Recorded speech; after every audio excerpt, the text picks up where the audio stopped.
그냥 앉아가지고 시간 보내고 설명을 듣는다고 하는데 뭐 강사분이 설명을 하면은 다 이해하는 것 같아요. 시험지 딱 던져주면 이제 하나도 못 푸는데 이런 경우가 되면은 시간 낭비인데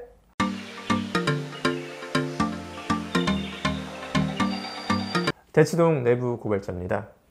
안녕하세요. 네. 큰 학원이 있고 작은 학원이 있어요. 장단점이 분명히 있거든요. 네. 요거에 대해서 좀 말씀드리고 싶어요. 제가 솔직하게 네. 학원을 운영하는 입장에서 그리고 오랫동안 영어 선생님을 해왔던 입장에서 말씀을 네. 드리도록 하겠습니다. 대형학원의 장점 먼저 말씀을 드리면 될 것 같아요. 대형학원의 장점은 뭐냐? 긴장감이 있어요. 100명 이상이 한 자리에 모여서 어떤 거에 집중하는 분위기가 형성이 된다 하면은 내가 이 공간에 이 시간에 함께하는 것만으로도 뭔가 짜릿해요. 그렇죠? 그래서 짜릿한데 요 느낌을 잘 활용하면은 장점이 될 수 있다. 인간은 본성적으로 네. 어떤 사회적인 구성원이 되는 것을 원하죠.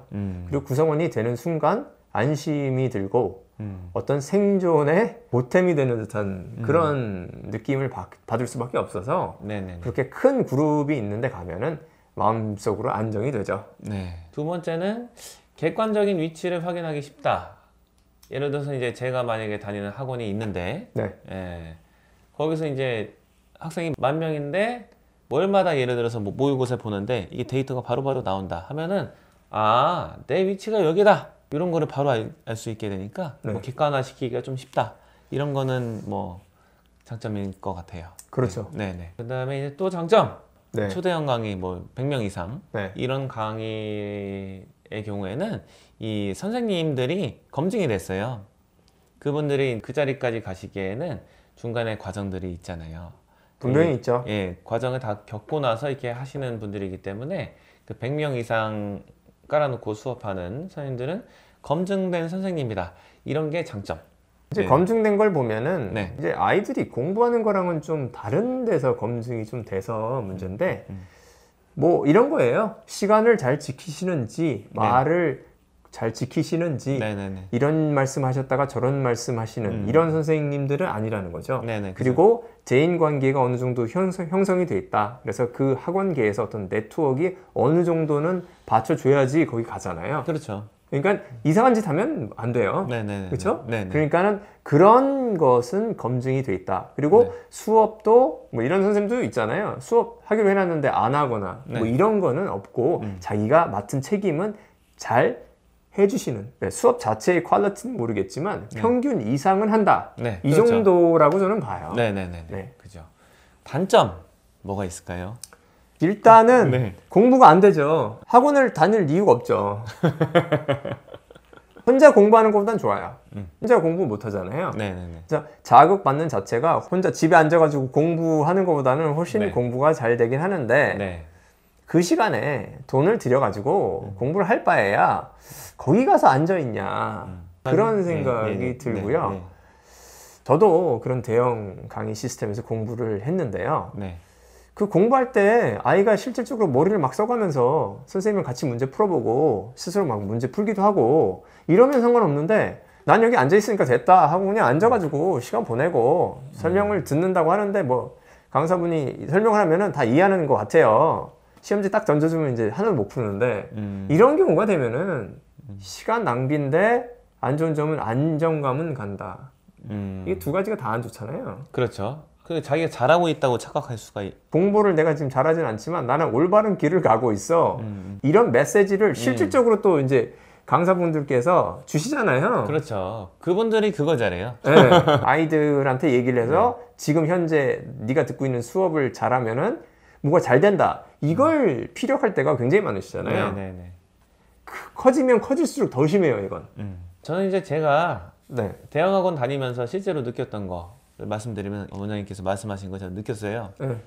내가 여기 와서 뭔가 느낌은 좋아요. 왠지 기분을 자꾸 좋게 해줘요. 맞아요, 맞아요. 기분이 자꾸 좋아진다. 이 학원에 올 때마다. 아니, 기분을 좋게 했다가, 좀 기분 나쁘게 했다가 다시 네네. 좋게 하고, 막 이거를 네네. 잘하죠, 네네. 진짜. 네네. 근데, 말 그대로 약간은 좀 그냥 방관하듯이 수업에 임하고 있을 때가 굉장히 많다. 이런 게 단점인 것 같고요. 그리고 이제 제가 진짜 싫었던 걸 말씀드릴게요. 저한테 필요하지 않은 설명을 듣고 있는 시간이 너무 길어요. 예를 들어서 뭐, 고등 체제라고 쳐보죠. 네. 모의고사를 봐요. 저는 틀리는 게 보통 한 문제 뭐 이 정도였다고 쳐요. 네. 그러면은 그거를 중점적으로 다뤄줄 수 있는 데가 저한테 필요한 데인데 네. 이 완전 여러 명 깔아놓고 하는 수업은 그게 아니잖아요. 네. 하나하나 다 하진 않더라도 반 이상의 문제들 설명한단 말이에요. 네네. 제가 이미 잘 알고 있는 거를. 근데 이거 들어주기 너무 힘들다. 저한테만 맞춰서 수업하는 게 아니니까. 제가 진짜 궁금한 거는 이 문제에서도 요 부분이 딱 궁금해서 딴 건 다 괜찮은데 네. 요것만 들으면 끝인데 질문은 못 해요. 못하죠. 100명 있는데 어떻게 제가 갑자기 중간에 질문해요. 이거 짚어줘야 되는데 엉뚱한 거 자꾸 짚어주고 이러면은 정말 괴롭다. 이게 저는 제일 싫었던 것 같아요. 설명을 대체로 이 완전 초대형 이렇게 하시는 분들은 설명 중심이죠. 네. 수업이. 네. 활동 중심 이런 게 아니라 설명 중심으로 하는데 그 설명의 80% 이상이 저한테는 전혀 필요 없는 거. 그런 정도 크기의 대형 이제 시스템을 가면은 레벨을 잘 안 나눠요. 받으면 다 받아요.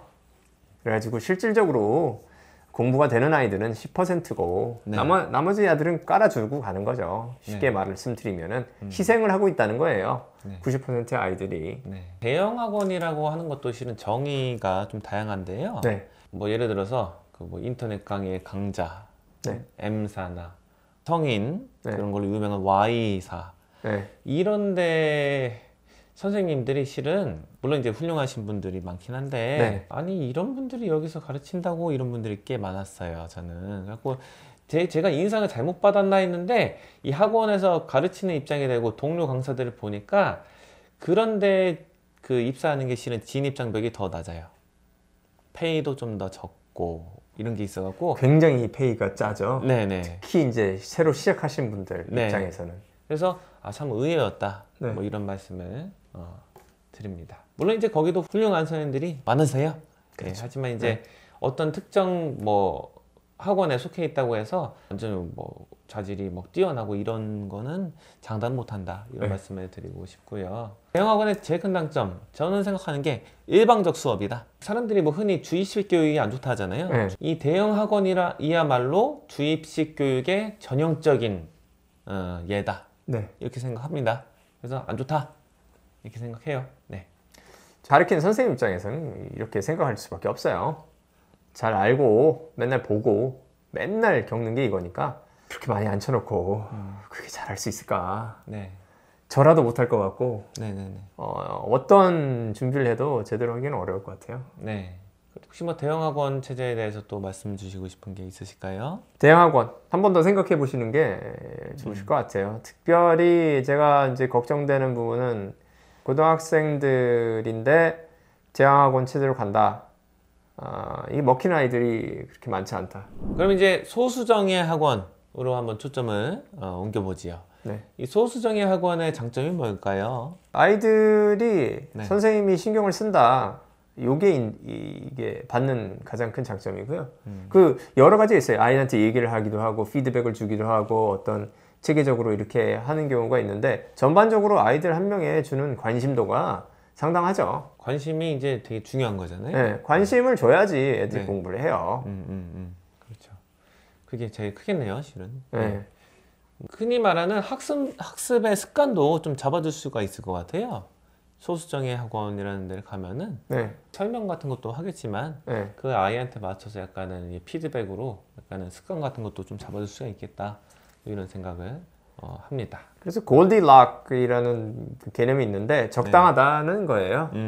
골디락이 그 동화에서 나오는데 죽이 식었는데 적당한 온도다 그 소리잖아요. 제가 봤을 때는 과외는 다른 학생들이 네. 없거나 적으니까 공부는 어디서 이루어지냐면 학교에서 이루어지잖아요. 그래서 네. 공통적으로 아이들과 같이 같은 나이 또래 아이들과 같이 이렇게 공부를 하면서 이루어지잖아요. 그런데 이제 혼자 선생님과 둘이 따로 떨어져서 공부하면 그게 달라지기 때문에 이게 지속성이 떨어진다고 보고요.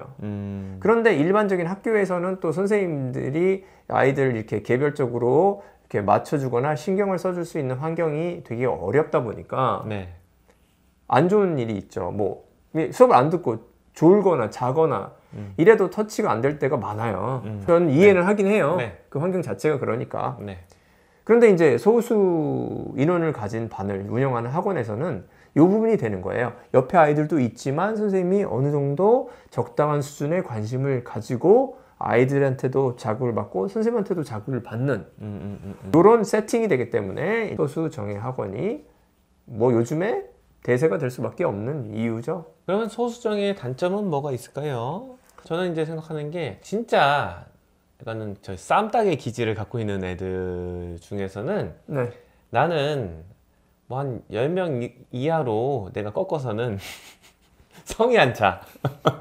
나는 한 100명 이상은 내가 눈 앞에서 제압을 해야겠어. 이러면은 걔는 이제 좀 긴장감이 좀 떨어질 수 있다. 그런 스타일은. 아, 그러네요. 아, 그거는 생각을 못했네요.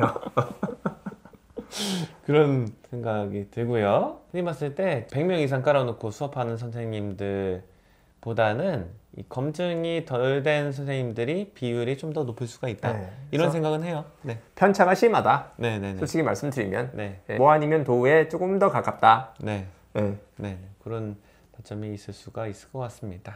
네, 현실적인 상황을 보면은 네. 아까 말씀드린 대로 이제 소수 학원, 반이 작은 학원의 선생님들이 구조상 뭐 아니면 도일 경우가 있어요, 분명히. 네.